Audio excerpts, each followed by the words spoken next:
আসসালামু আলাইকুম। আমাদের দেশে আসলে হচ্ছেটা কি? আমি যেই বিষয়টা নিয়ে আমি আগেও কথা বলছি যে, আমার মনে হচ্ছে যে এই যে আন্দোলনকে প্রশ্রয় দেওয়াটা এটা আমার দেশে মনে হচ্ছে এটার একটা খারাপ যে প্রভাব পড়তে পারে বা পড়বে এটা কিন্তু আমি আ আগের ২-১ টা ভিডিওতে বলছি। কারণ আমরা বাঙালি আমরা কিন্তু যে বলি না যে, "ফাও পাইলে আলকাতরাও খেতে চাই" এবং আমরা একটু পেলে আরেকটু চাই। কারণ আমাদের হচ্ছে পেট ভরলেও মন ভরে না। তো বিষয়টা আসলে এখন তেমন হয়ে গেছে। যে দেখেন এই যে ৫ তারিখে ৫ তারিখ থেকে ৮ তারিখে সরি ৮ তারিখে আমাদের যে প্রধান উপদেষ্টা অন্তর্বর্তীকালীন সরকার তারা যে শপথ গ্রহণের মাধ্যমে যে একটা সরকার গঠন করছে বা দল মানে দেশ নিয়ন্ত্রণ করতেছে। তারপর থেকে দেখেন আজকে সেপ্টেম্বরের ৩ তারিখ। তার মানে এখনো ১ মাস হয় নাই। ২৫ থেকে ২৬ দিন। তা এই ২৬ দিনের ভিতরে কতগুলো আন্দোলন হয়ে গেল।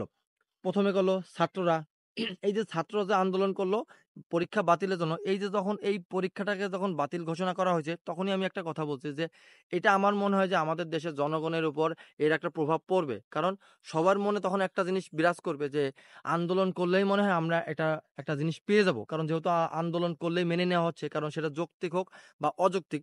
তা এই জিনিসটা কিন্তু ইতিমধ্যে আমাদের জনগণের ভিতরে একটা প্রভাব পড়তেছে। কেন বললাম? তো দেখেন এই ছাত্র আন্দোলনের পরে কি হলো? রিক্সা চালক তারা একটা আন্দোলন করলো। কি হয়েছে? তাদেরকে ব্যাটারি চালিত রিক্সার চালানোর অনুমতি দিতে হবে। যাক একটা আন্দোলন হইলো। তারপরে একটা আন্দোলন হলো কি? আনসার বাহিনী। তারা একটা আন্দোলন করছে। তারপর আন্দোলন করছে কারা? ডাক্তার। ডাক্তার তারা পর্যন্ত আন্দোলন করছে এবং তারা সারা দেশের যত জরুরি সেবা পর্যন্ত তারা বন্ধ ঘোষণা করছে।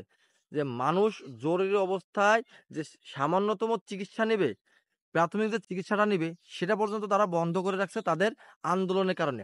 তা কি পরিমাণ তাদের ভিতরে মনোভাব তৈরি হয়েছে এবং কি এখন যে আন্দোলনটা হচ্ছে শিক্ষকদের আন্দোলন। তা এই যে একের পর এক আন্দোলন হচ্ছে, মানে এই আন্দোলনকে মানে আমার মনে হচ্ছে এভাবে যদি চলতে থাকে মানে আগামী ভবিষ্যতে বা আগামী সামনে যে আরো কত কিছু আন্দোলন হবে, যে জায়গা থেকে যেভাবে পারবে সেই বলবে, "আমার এটা চাই, আমার ওটা চাই, আমার এটা চাই, আমার ওটা চাই।" তা আমার মনে হচ্ছে যে এই আন্দোলনের ব্যাপারটা এটা মনে হচ্ছে যে আমাদের দেশে এখন একটা রীতি-নেওয়াজ হয়ে যাচ্ছে।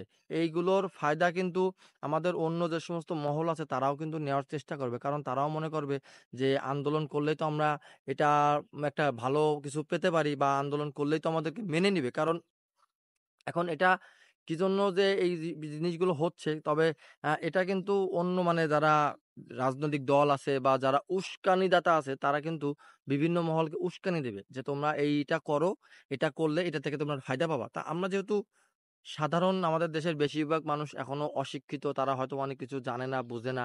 তারা কি করবে? তারা ভাববে যে হয়তোবা এটা বলছে তাহলে মানে এটা উচিত বা এটা মানে ন্যায্য। আমরা আন্দোলন করি। মানে এটা যৌক্তিক না অযৌক্তিক, ন্যায় না অন্যায় তারা এটা বিচার করবে না, জানতেও চাবে না। তাদেরকে মনে করবে যে একটা মহল বলছে, আমরা এটা আন্দোলন করি। এমনকি এটা যদি আমাদের যে গার্মেন্টস শ্রমিকরা আছে তারা যদি এটাকে যদি তাদেরকেও যদি উস্কানি দেওয়া হয় যে, তোমাদের এত কম পারিশ্রমিক কেন দেওয়া হচ্ছে? এই যে নারী আর পুরুষের ভিতরে যে একটা ভেদাভেদ।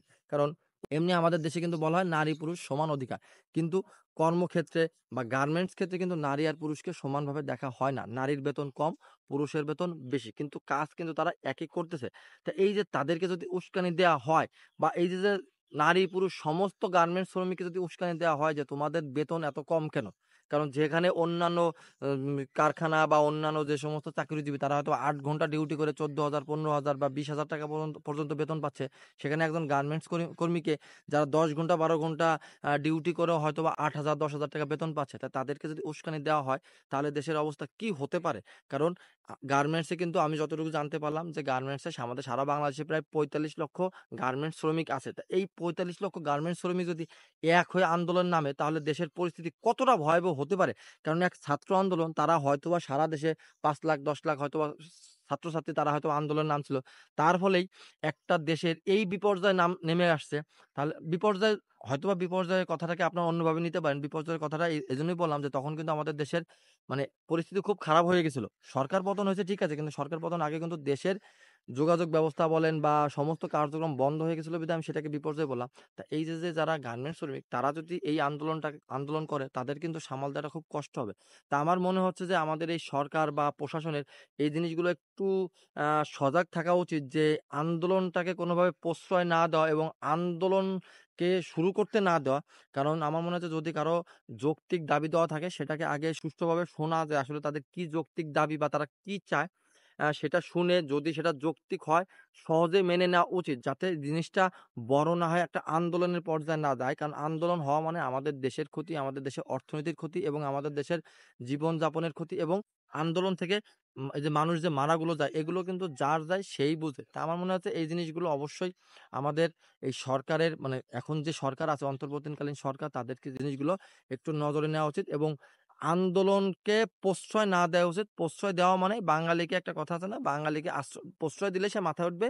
তা যেকোনো আন্দোলনকে প্রশ্রয় দিলে অন্য একটা পক্ষ মনে করবে যে আমরাও আন্দোলন করি, আমরা এটার ফায়দা নিতে হবে। তা ঠিক আছে? আমার এই ভিডিওটা শেষ পর্যন্ত দেখার জন্য সবাইকে ধন্যবাদ। আসসালামু আলাইকুম।